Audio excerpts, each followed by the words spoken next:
Listen to a discussion in a physical education class. The participants are talking about jumping in sports. The largest and strongest muscles in the body are in the hips, legs, and torso. These are the ones that give the most power to your total body movements.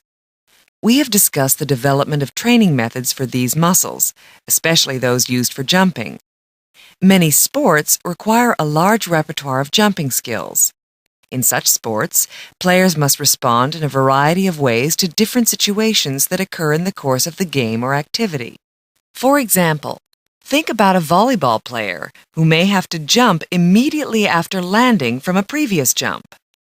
Now, certain other sports require highly specialized types of jumping. Can you think of any particular sport in which a specialized type of jumping is required? Yes, Susan. High jumping would require the same kind of jump to be repeated over and over. So would a long jump. And what about a high dive? Would that be considered a kind of specific jump?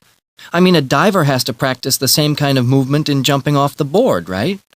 Yes, Bill, that's right.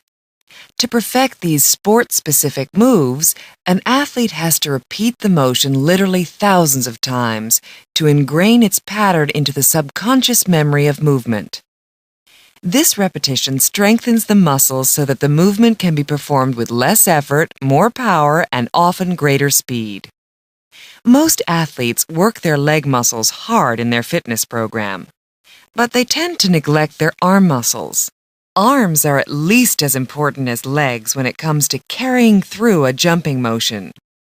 So why is it a mistake for athletes to neglect these muscles when training?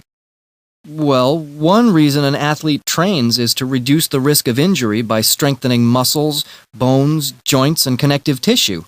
I suppose this is just as important a consideration for the arms as it is for the legs. Also, the motions of the arms can increase the effectiveness of a jump. So even though the arms aren't the actual muscles used in the jump, having strong arms could improve one's ability to perform the required sports skills. What is the class discussion mainly about? Why does the professor bring up the topic of arm muscles in a discussion about jumping? The professor mentions volleyball as an example of which of the following?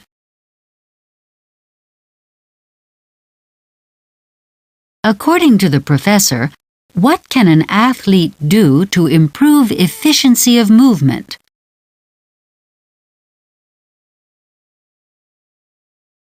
What is probably true about training methods to improve jumping in different sports?